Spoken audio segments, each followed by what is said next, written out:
Hi, this is Matt with State of Flux here with a review for Guardians of the Galaxy Volume 3. This is a movie that's kind of a hard one to talk about, so I'm going to break this into a non-spoiler opening and a spoiler conclusion. And it's hard because even the plot of the film is kind of a spoiler, so I'm not going to touch on that too much, outside of saying that large portions of this movie explore Rocket Raccoon's backstory. This is really Rocket's story in a weird way.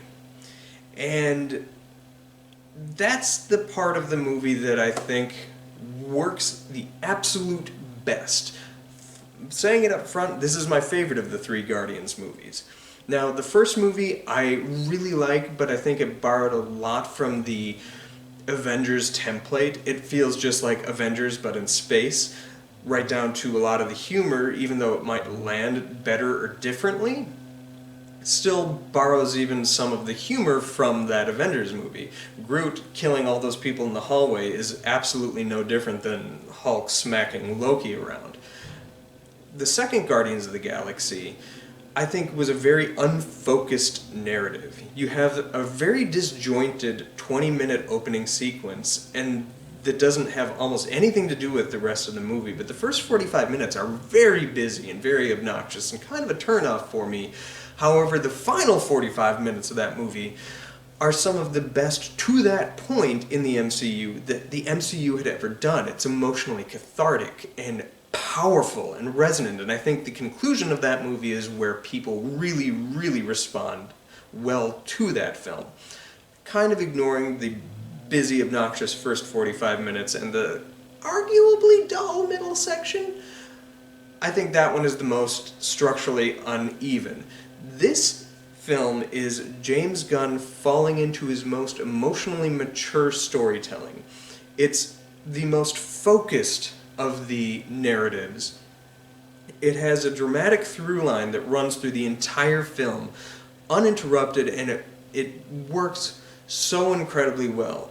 There's a line of dialogue in this movie that just has been echoing in my brain.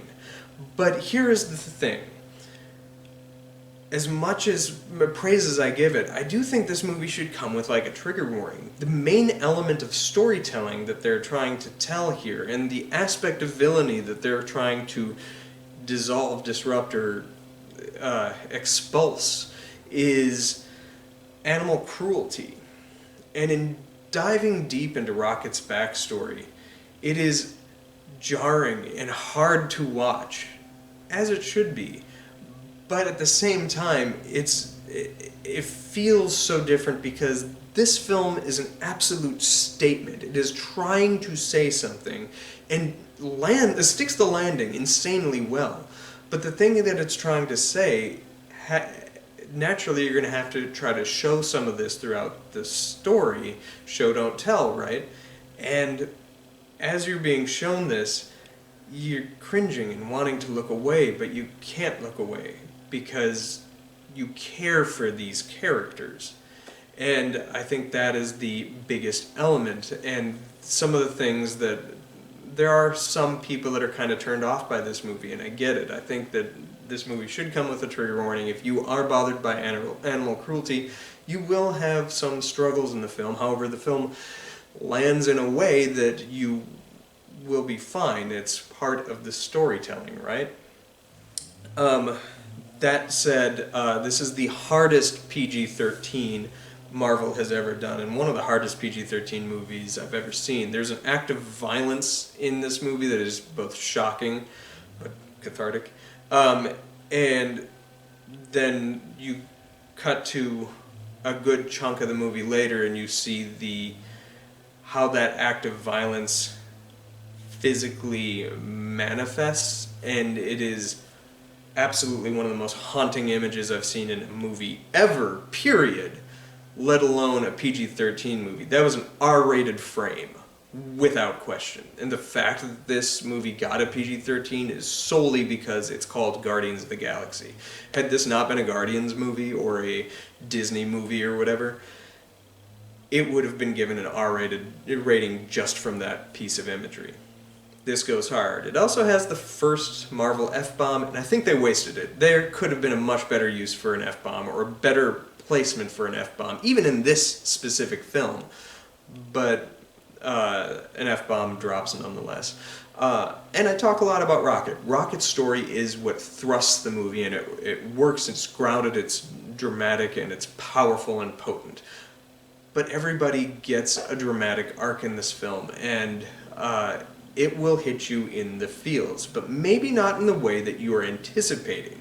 And that is where this movie excels. This is the most mature James Gunn has been, in that he has offered and issued restraint. And while this movie is bleak and addressing really grim issues, it is the most grounded in humanity and also the most hopeful and weirdly optimistic movie of the Marvel lineup since probably Endgame, or maybe even before. And that was what I came away with. I loved this movie. This gets an easy 4 stars from me. It is the best of the Guardians lineup, and post-Endgame, one of the best of the movies. I won't necessarily say that I definitively liked this better than No Way Home, and I like Eternals a lot more than the rest of the world seems to. But this, I think, stands shoulder to shoulder with Shang-Chi in delivering a powerhouse of a movie. And while people are very dismissive of Spider-Man and its like nostalgia bait, I would argue against that. That movie is not nostalgia bait. That is a movie about Peter Parker learning to rely on himself, visually told and represented to you through the use of 3 Peter Parkers that you're familiar with, in order to give the MCU one the agency he's always lacked, because he's always been relying on other MCU characters. That's what that movie is powerful, and why that one works and resonates. Because you're familiar with the other characters, and it continues their story trajectories without just being like repeating lines from those movies. That's a Spider-Man No Way Home tangent. I'm sorry. Let's course correct.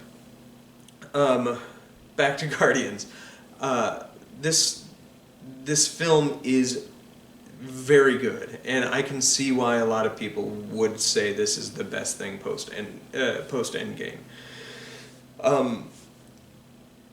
But there are a couple little parts that I do take issue with that are a little on the more spoilery side, so we will address that in the spoiler section. But for now, this is the end of my non-spoiler review. It is a 4-star movie, a force to be reckoned with, a great movie, but not an easy movie to watch, certainly not an easy movie to digest, and it's one that has kind of weirdly haunted me since I finished the film.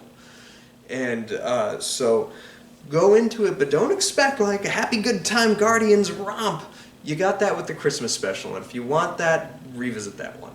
This one is going to take an emotional toll on you, but not in the way that you expect, and that's, I've said it now twice, but I do think that is important. There you have it, 4 stars. From this point forward, we are going to go spoilery nonsense whoosh. However, I don't have a ton of spoilery stuff to say, but this is the spoilery stuff. So continuing on, now you will get this movie spoiled. So we are going to do spoilers in 3, 2, 1. The moment that has haunted me since I finished watching the film is when young Rocket says his first word, and his first word is hurts, and he says it with so much pain, but trying to power through, and it just, that part got me to immediately cry, and I just wanted to hold my kiddos or my animals. I wanted to hug somebody because I couldn't hug him, and the anguish that he is put through in his backstory is so painful, because you care so much about him, and not just him, but his other little animal friends, Lila, Floor, Teefs. You love these characters in a shockingly small amount of screen time. And the moment that you're introduced to them, you know what their fate's going to be. But it is extraordinarily well written and exceptionally performed. And it's haunting. It has kind of elements of Toy Story, seeing that for the very first time, seeing the hybrid toys that Sid created. That sort of retooled for this film. And seeing it to real living creatures that you're familiar with is very hard to endure, and you care about them, and that's why it hurts so bad. But him saying his first word and the dignity with which Rocket carries himself through that, and how he was this hopeful little energetic guy that was so smart and trying to be helpful, and he just wanted to help his master. The villain of this film is the most villainous we've ever gotten in the MCU. He's just so fucking cruel, and you can't stand him, and he gets every bit that he deserves, and it feels so good when it happens. It is pure catharsis when he gets his face wrecked by Rocket. But seeing that haunted imagery of the face pulled away and seeing what Rocket left him looking like is haunting. That was like shocking to see, but no less than he deserved for what he was doing to these characters. The fact that it's Nebula that sees his backstory, and Nebula that says what he went through is way worse than what I went through, and we've personally seen some of what she's gone through, is what makes it just heartbreaking. This movie does just hit you emotionally. It's also very strong in the sense that every character gets an arc. We're following this Starlord who's wallowing and just trying to carry on when he has no drive left.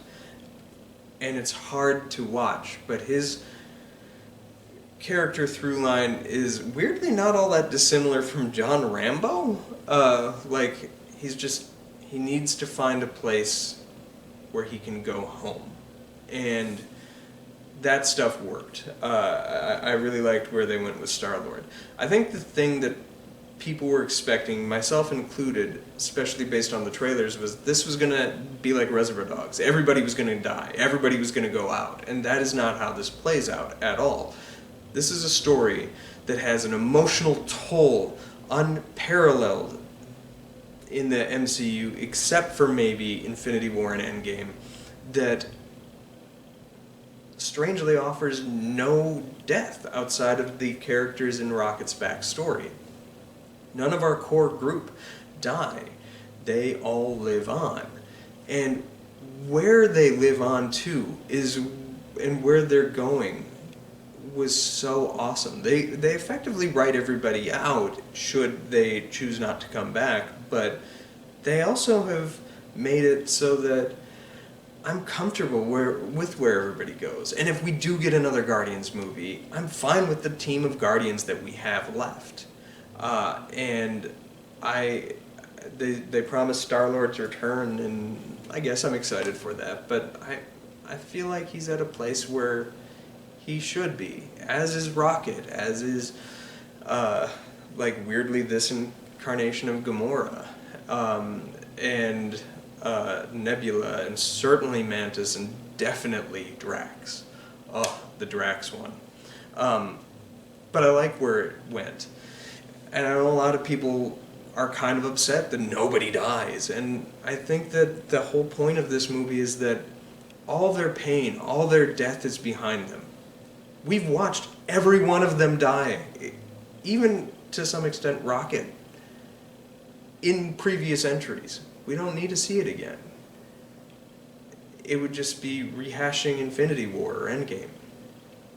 They have let their pain ride in the past. Now they have the future to move on to. And maybe it's not together, but they'll always be together emotionally. And that worked for me. This, as I say, it was an emotionally mature movie, and probably James Gunn's strongest emotional mature through line of narrative. My one real criticism that I have is when it gets to the final battle in this film and the Guardians are trying to take out the High Evolutionary and his minions. The minions end up being like Frankenstein animal people and stuff, and Rocket has a reaction of like, oh no, and then they're going in, and I fully buy in that Starlord is going to be shooting all of them down because he doesn't get it, but the fact that Rocket starts shooting them out of the sky, knowing full well what they have experienced, and we've been following for 2 hours to that point exactly what they experienced. I find it hard to believe that Rocket would start killing those creatures. And more to the point, that's the point in the movie where the Guardians theme comes into its full, which we hadn't heard to that point yet. And I think that's my big criticism. That seemed to undermine everything that it was being accomplished to that point. They could have gotten away with it if they just had a simple throwaway line of like, boy, it's lucky the High Evolutionary plucked out their brains and replaced it with a robot brain or something like that, so that we know that there's no cognizant creatures still left within.